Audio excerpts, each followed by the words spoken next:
Hello साथियों, मैं doctor Lokesh Shah. आज हम सहसंबंध की गणना कैसे करनी इस पर बात करते हैं। ये है हमारा सीरीज़ C9 का पार्ट 2। पार्ट 1 में हमने सहसंबंध कोरिलेशन का इंट्रोडक्शन पढ़ा था। सहसंबंध क्या होता है, कितने प्रकार का होता है, उसकी क्या विशेषता, ये हमने इंट्रोडक्शन देखा पार्ट 1 में। आज पार्ट 2 में हम सहसंबंध की गणना के बारे में बात करते हैं। इसमें भी पहले हम लेते हैं सहसंबंध का परिमाण, डिग्री ऑफ कोरिलेशन। डिग्री क्या होता है, अर्थात सहसंबंध की मात्रा कितनी है, कितना ज़्यादा रिलेशनशिप है या कम है, इसकी गणना हम इसमें करते हैं। इसको अंकों के रूप में व्यक्त किया जाता है। और ये जो है सहसंबंध का जो परिमाण है ना, वो सहसंबंध गुणांक के आधार पर हम व्याख्या कर सकते हैं कि सहसंबंध कितना है। Coefficient of correlation, coefficient of correlation हमारे पास यदि होता है तो हम बता पाएंगे कि कितना ज़्यादा है या कम है कोरिलेशन। यस, इसमें 3 कैटेगरी हमने बनाई है: पूर्ण सहसंबंध, शून्य सहसंबंध और सीमित। सीमित में भी फिर 3 प्रकार हैं। पहले हम इस टेबल पर बात करते हैं, टेबल के बाद में फिर हम इस पर बात करेंगे। देखिए, परिमाण धनात्मक और ऋणात्मक। धनात्मक अर्थात जब हम ज्ञात करते हैं गुणांक और जब आंसर आता है तो प्लस में आए तो धनात्मक सहसंबंध। जब हम न्यूमेरिकल करते हैं और आंसर जो है वो माइनस में आए तो ऋणात्मक सहसंबंध, है ना। अब देखिए, पर सबसे पहला है पूर्ण सहसंबंध। पूर्ण कब कहेंगे, जब आर क्या है, कार्ले पियर्सन का कोफिशिएंट ऑफ कोरिलेशन है। सहसंबंध गुणांक को आर द्वारा लिखा गया है। आर इक्वल टू +1 तो पूर्ण धनात्मक सहसंबंध। आर इक्वल टू -1 आ जाए तो पूर्ण ऋणात्मक सहसंबंध, है ना। अब यहाँ पर हम देखिए पूर्ण सहसंबंध किसको कहते हैं, जब दोनों चरों में समान अनुपात में परिवर्तन आए, समान अनुपात में। जैसे आय डबल हो गई हमारी तो हमारा उपभोग भी डबल हो गया, दोनों दुगुने हो गए, है ना। समान अनुपात में जब परिवर्तन आता है दोनों चरों में तो हम कहते हैं कि दोनों में पूर्ण सहसंबंध है। अब वो पूर्ण धनात्मक भी हो सकता है और पूर्ण ऋणात्मक भी हो सकता है, लेकिन यदि पूर्ण है तो उसका वैल्यू कितना आएगा, 1 आएगा। एग्जैक्ट 1 वैल्यू आता है तो हम कहेंगे पूर्ण सहसंबंध है ना। और साइन के अकॉर्डिंग धनात्मक ऋणात्मक हमको लगाना है। दूसरा आता है सीमित सहसंबंध, ठीक है ना। यहां पर उस सीमित को पहले मैंने इसलिए लिया क्योंकि उसके ये 3 भाग हैं। उससे भी पहले चलो अपन बात कर लेते हैं शून्य सहसंबंध, कि दोनों में कोई संबंध नहीं है। एक चर में कीमत में कितना ही परिवर्तन हो गया, मांग में कोई परिवर्तन नहीं हो रहा है। हमारी आय में इतना परिवर्तन हो गया, उपभोग में कोई परिवर्तन नहीं आ रहा है। मान लो ऐसा होता नहीं है लेकिन यदि 2 चरों में किसी प्रकार का कोई संबंध नहीं है तो हम कहेंगे शून्य सहसंबंध है। जैसे लैपटॉप की प्राइस बढ़ गई तो जूतों की डिमांड पर क्या इफेक्ट होगा, कोई इफेक्ट नहीं होगा।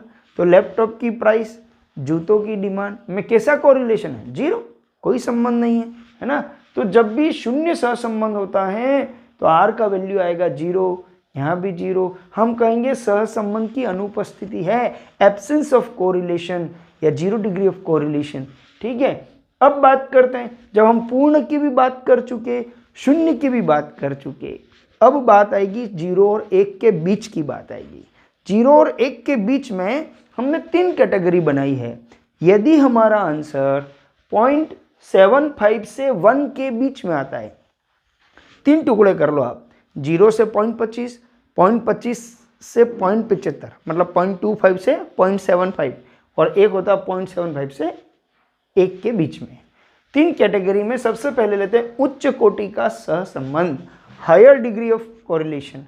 हायर डिग्री या हाईली कोरिलेटेड वेरिएबल कब कहेंगे, जब दोनों में संबंध की मात्रा कितनी आए, 0.75 और 1 के बीच में। अब यहां पर आप देखना, यहां मैंने प्लस साइन लगाया और यहां मैंने माइनस साइन लगाया। जैसा आंसर है वैसा हमको धनात्मक या ऋणात्मक कहना है, लेकिन वैल्यू को समझिए।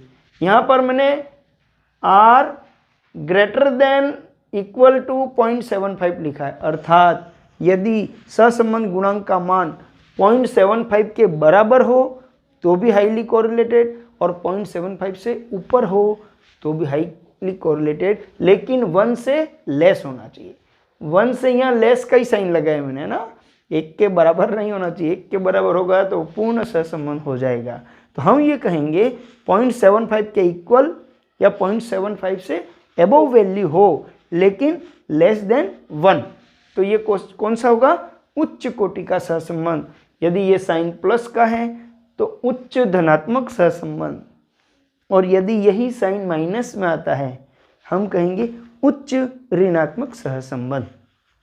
फिर है मध्यम। मध्यम में क्या लेंगे? तो 0.25 से 0.75 के बीच में यदि हमारी वैल्यू है ना, कोरिलेशन कोफिशिएंट की वैल्यू 0.25 से 0.75 के बीच में है ना। देखिए यहाँ 0.25 से ग्रेटर और 0.75 से लेस, यहाँ मैंने इक्वल का साइन नहीं लगाया है, और यहाँ माइनस ये प्लस। अगर ये इस रेंज में वैल्यू आती है तो अपन क्या कहेंगे? मध्यम कोटि का धनात्मक सहसंबंध, और यहाँ आता है मध्यम कोटि का ऋणात्मक सहसंबंध है। फिर आते हैं हम निम्न कोटि का सहसंबंध, लोअर डिग्री का, लो कोरिलेशन। कब? जब 0 से तो बड़ी हो वैल्यू और 0.25 से नीचे हो या इक्वल हो। यहाँ देखिए R ग्रेटर देन 0, 0 से तो बड़ा हो, क्योंकि 0 होते ही तो एब्सेंस ऑफ कोरिलेशन हो जाएगा। तो 0 से ग्रेटर हो और प्लस 0.25 से लेस या इक्वल। यदि 0.25 एग्जैक्ट वैल्यू है तो भी लो कोरिलेशन होगा।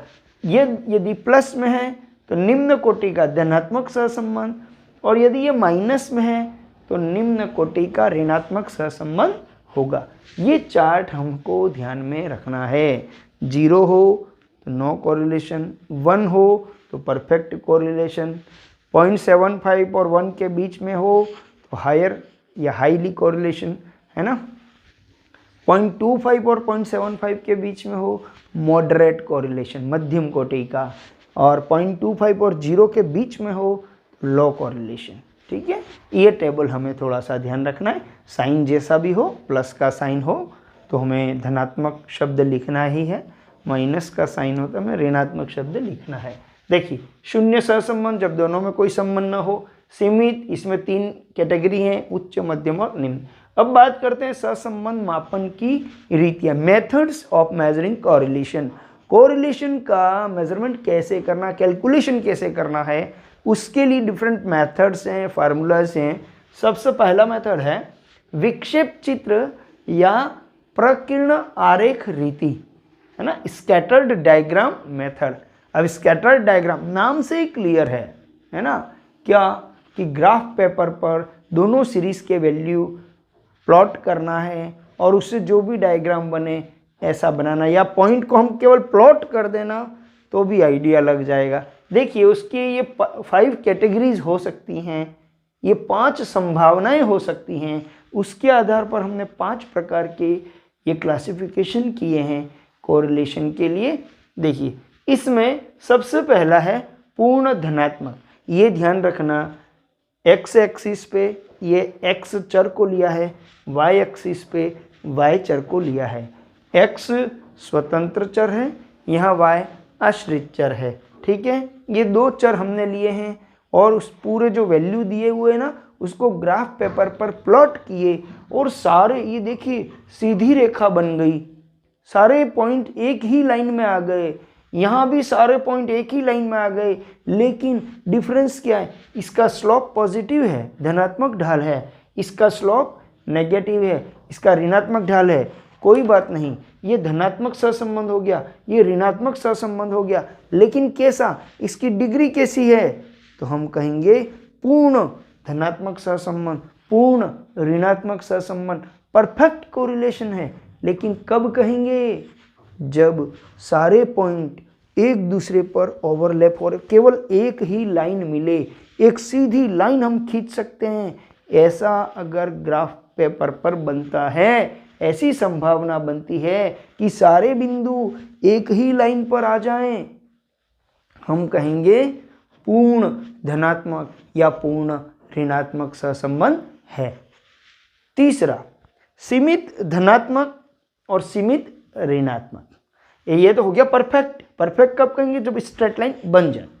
यदि स्ट्रेट लाइन नहीं बनती है और पॉइंट्स बिखरे हुए हैं तो लिमिटेड, लिमिटेड पॉजिटिव और लिमिटेड नेगेटिव, सीमित धनात्मक और सीमित ऋणात्मक, सारे पॉइंट को हमने ग्राफ पेपर पर पॉइंटेड किया, प्लॉट किया, और एक ऐसे दूर दूर पॉइंट बिखरे हुए हैं, लेकिन स्लोप देखिए पॉजिटिव स्लोप है, एक डायरेक्शन हमको मिल रहा है, धनात्मक है। सारे पॉइंट ऐसे भी आ सकते हैं कि एक डायरेक्शन मिल रहा है, ऋणात्मक है। तो ये सीमित धनात्मक हो गया और ये सीमित ऋणात्मक। सीमित क्यों? क्योंकि पॉइंट एक दूसरे से बिखरे। इनमें भी यदि हम चाहें तो उच्च, मध्यम, निम्न कर सकते हैं। कैसे? यदि ये पॉइंट बहुत ज़्यादा नज़दीक हो जाए, भले एक लाइन में तो नहीं आए लेकिन बहुत ज़्यादा नज़दीक हो जाए, हम कह सकते हैं highly positive correlation, highly negative correlation. जैसे जैसे पॉइंट्स के बीच में गैप बढ़ता जाएगा वैसे वैसे कोरिलेशन की डिग्री कम होती जाएगी, है ना। इसलिए हमने यहाँ पर एक सीमित शब्द काम में लिया है, लिमिटेड पॉजिटिव और लिमिटेड नेगेटिव। फिर है शून्य सहसंबंध। 0 डिग्री कब कह सकते हैं? जब सारे पॉइंट हमने ग्राफ पेपर पर प्लॉट किए, ना तो पॉजिटिव कोई डायरेक्शन बन रहा है और ना नेगेटिव डायरेक्शन बन रहा है, एक ये सर्कल या एक चौकोर आकृति बन गई जहाँ पर कोई डायरेक्शन नहीं मिल रहा है, हम कहेंगे दोनों में कोई रिलेशन नहीं है, दोनों में कोई संबंध नहीं है। चलिए, ये तो हो गया विक्षेप चित्र विधि, जो कि ग्राफ पेपर के द्वारा बिना कोई फार्मूला लगाए, बिना कोई मैथमेटिक्स किए, केवल हमको देखते ही मालूम पड़ जाए कि कितना कोरिलेशन है ना। अब लेकिन ये विधि है तो अच्छी, देखते ही मालूम पड़ जाती है एक तो, लेकिन इसमें केवल पॉजिटिव बातें क्या हैं तो डायरेक्शन का मालूम हमको चल जाता है, और मात्रा का हम केवल अनुमान लगा पाते हैं कि सीमित है, एग्जैक्ट हम नहीं बात, संख्यात्मक माप इसका संभव नहीं है। यहाँ हम लिखा, हम इस विधि से सहसंबंध के केवल दिशा का ज्ञान सही हो जाता है, मात्रा का केवल अनुमान लगता है, ठीक है, लेकिन संख्यात्मक माप संभव नहीं है। और फिर क्या लिखा? 2 से अधिक चरों के लिए उपयुक्त नहीं है। ये 2 चर थे तो हमने बना दिया, लेकिन 2 से ज़्यादा चर होंगे तो ये डायग्राम बनाने में हमें दिक्कत आएगी, तो 2 से ज़्यादा चरों के लिए मेथड उपयुक्त नहीं है। ये पहली विधि थी विक्षेप चित्र विधि, स्कैटर डायग्राम मेथड। दूसरा मेथड है हमारा कार्ल पियर्सन का सहसंबंध गुणांक, कोएफिशिएंट ऑफ कोरिलेशन, है ना। किसका? Karl Pearson. बहुत अच्छी विधि है और इसको सर्वश्रेष्ठ विधि भी कहा जाता है। सहसंबंध गुणांक को मापने की, सहसंबंध की दिशा और मात्रा का सही माप हो जाता है और इसे सर्वश्रेष्ठ विधि के रूप में जाना जाता है। कार्ल पियर्सन का जो सहसंबंध गुणांक है ना, R, जो मैंने ऊपर भी लिखा है, R का जो मूल्य है कहाँ से कहाँ तक चलता है? -1 से +1। ये हमने यहाँ लिखा भी है, -1 से +1। साइन देखिए आप, -1 के इक्वल भी हो सकता है और उससे बड़ा होगा, +1 के इक्वल भी हो सकता है और उससे छोटा होगा, है ना। +1 से ऊपर नहीं जाएगा, -1 से नीचे नहीं जाएगा। और यदि प्लस माइनस इसको हम छोड़ दें और ओनली न्यूमेरिक वैल्यू की बात करें तो 0 और 1 के बीच में ही रहेगा, ठीक है।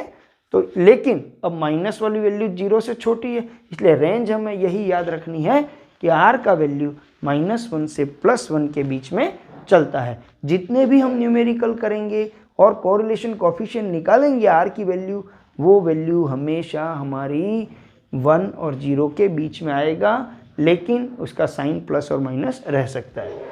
अब इसको कैसे ज्ञात करें? इसमें भी डायरेक्ट मेथड भी है, शॉर्टकट मेथड भी है। अब इतने सारे फार्मूले भी हैं, कई स्टूडेंट्स कहते हैं सर इतने सारे फार्मूले तो हम तो याद नहीं कर पाते। किसी मेथड में 2 फार्मूले हैं, किसी में 4 फार्मूले हैं, कौन सा फार्मूला यूज़ करना हमें कंफ्यूज हो जाता है और इतने सारे फार्मूले याद नहीं रख सकते हैं। तो अपन शॉर्ट में केवल एक एक फार्मूला ही ध्यान में रखें और उससे दूसरे फार्मूले बन जाएंगे। कैसे? देखिए, सबसे पहला है डायरेक्ट मेथड।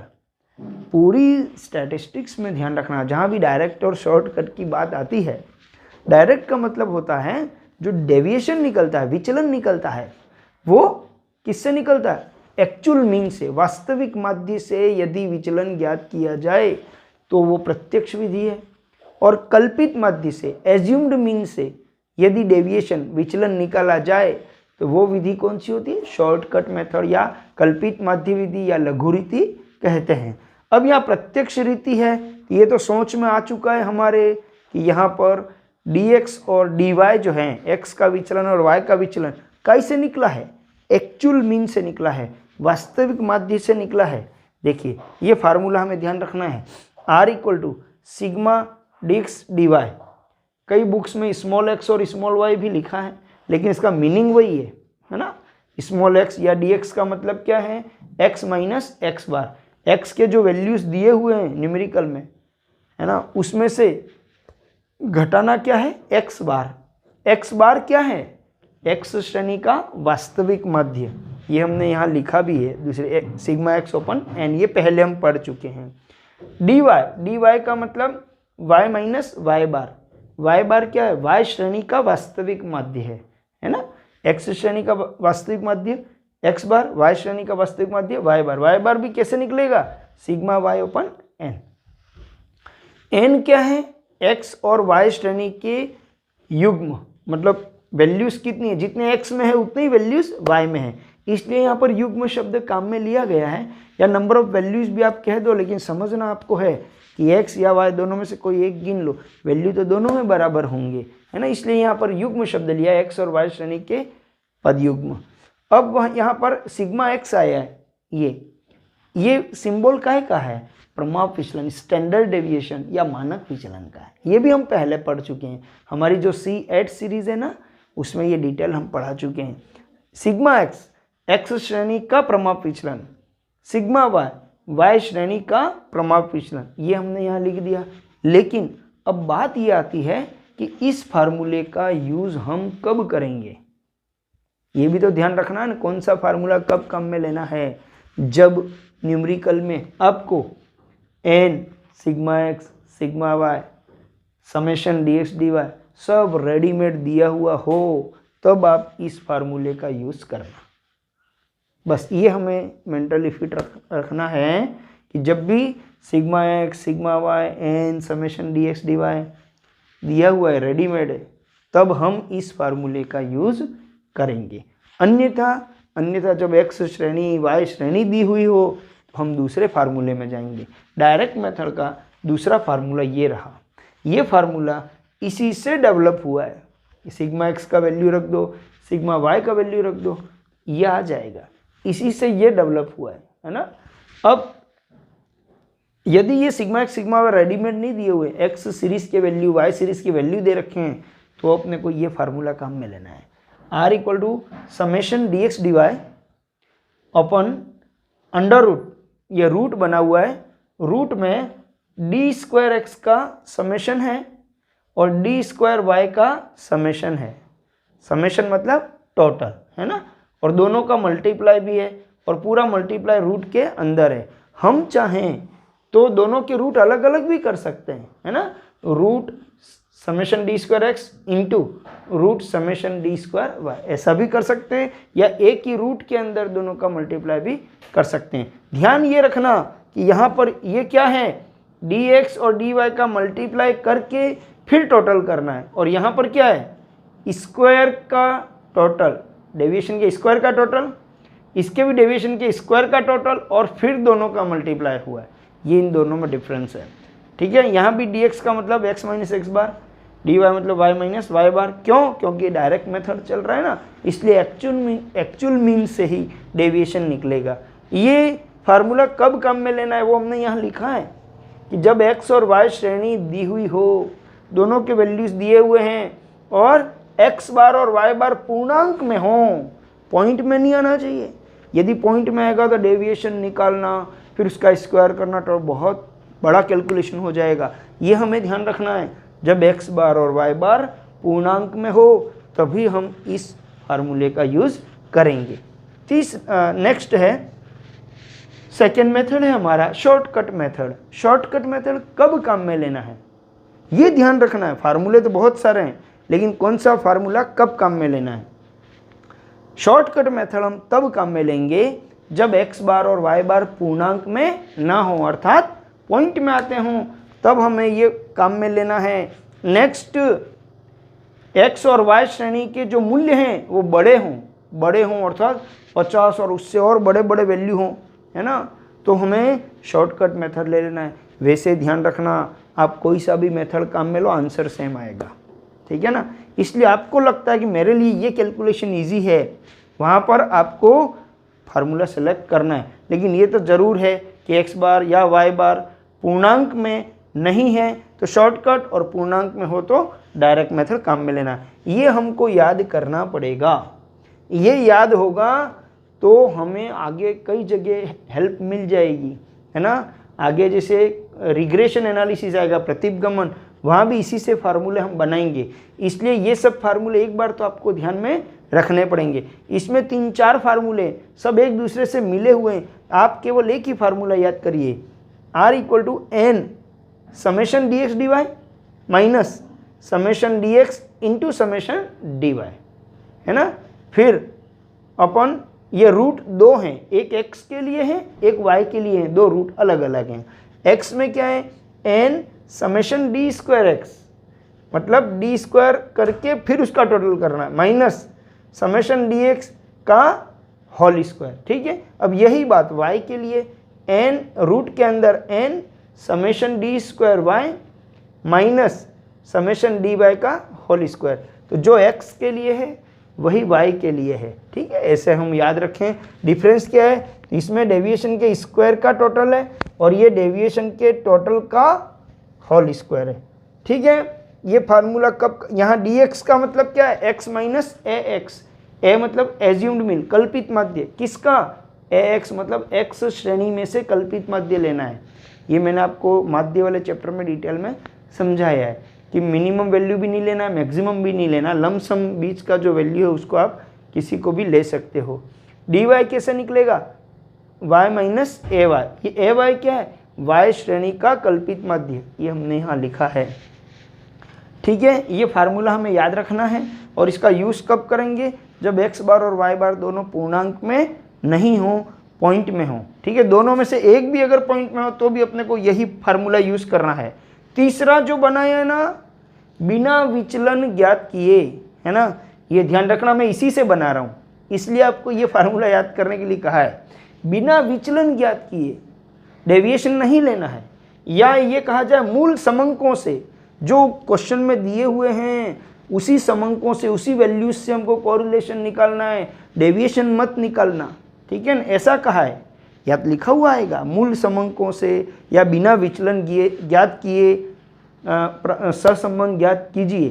तो ऐसी स्थिति में कैसे होगा, और ये कब करेंगे, जब जो वैल्यूज़ हैं वो ऐसा समझो कि 20 से भी नीचे हों या 10 के आसपास ऐसे छोटे वैल्यू दे रखे हों, तो हम बिना विचलन, क्यों, क्योंकि सबके स्क्वायर हमको याद हैं, सबका आपस में हम मल्टीप्लाई इजी वे में कर सकते हैं, टाइम कम कंज्यूम होगा, इसलिए। अब इससे हम इसका फार्मूला बना लेंगे, कैसे, ट्रिक याद रखो, इसमें जहाँ dx आता है वहाँ पर आप x लिखो और जहाँ dy आता है वहाँ आप y लिखो, बस इतना ही याद रखो। इस फार्मूले में जहाँ dx है वहाँ x, कैपिटल X, जहाँ dy है वहाँ पर कैपिटल Y। देखिए बनाते हैं अपन फार्मूला, ये R = n सिग्मा, ये n और ये समेशन आ गया, dx dy की जगह x y minus summation x summation y, ये देख लो, dx की जगह x तो समेशन x हो गया, dy की जगह y तो समेशन y हो गया। अब ये नीचे देखिए n रूट में समेशन d² x की जगह हो जाएगा x² माइनस समेशन dx की जगह x होल स्क्वायर, फिर n समेशन d² y में y का स्क्वायर आ गया और माइनस समेशन y और उसका होल स्क्वायर, ठीक है। ये इससे ये फार्मूला बन गया, है ना। अब हम बात करेंगे कि इससे इन जितने फार्मूले हमने फार्मूलास पढ़ा उससे न्यूमेरिकल कैसे होते हैं, इन सब का यूज़ हम अगले वीडियो में करते हैं, ठीक। ठीक है ना।